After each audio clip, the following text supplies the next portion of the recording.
Okay, this one's just going to be a quick little video on power. And so often with power, I think people get, again, a little bit kind of overthinking of it. But essentially, you always want to remember the definition of this, which is power is the rate at which work is being done. So if I'm looking at it really simply, power is equal to the work done. Remember, the work done can just be the energy transferred. So I might not be having to calculate work. It might be the kinetic energy, it might be the gravitational potential energy, okay, divided by the time. Now, that's joules per second, so joules per second, but the classic old physics joke is what is the unit of power? Often said as a question, but it's because the unit itself is watt. So watts are the unit of power. Now, what we can do is we can start maybe combining this to give other equations for power as well. So again, with the work done, I could use the half mv squared, I could use my work done equation. We can start calculating power in other ways as well. So for an example, we've got power is equal to work done over time.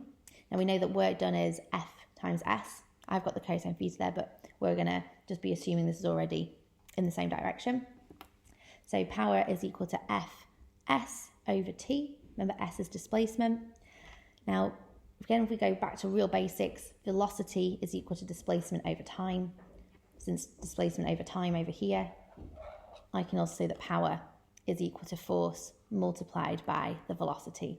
So we can start to kind of combine these equations in different ways. These aren't given to you in your data booklets. You have to be able to combine these equations. So sometimes, again, when you're reading the question out, just identifying what have you been given. If it's asking you power, go work done over time. Try and identify what is the work being done. Do you need to calculate it? Have you been given it? Have you got to use a different equation, such as like half mv squared, or mgh, or a half kx squared if it's elastic potential, any of those that you could start putting in there as well. The other things with power, sometimes they like these in the multiple choice questions, is bringing them back down into their SI units. So for example, power is equal to force times velocity from what we just said above. We can start to break these down into their units. So power is in watts, force is in newtons, and velocity is in meters per second. So in this case, again, I could look at my newtons. F is equal to MA, so M being kilograms, A being meters per second squared, and then again, my velocity meters per second there. So a watt is actually equal to kilograms meters squared, and then seconds to the -3.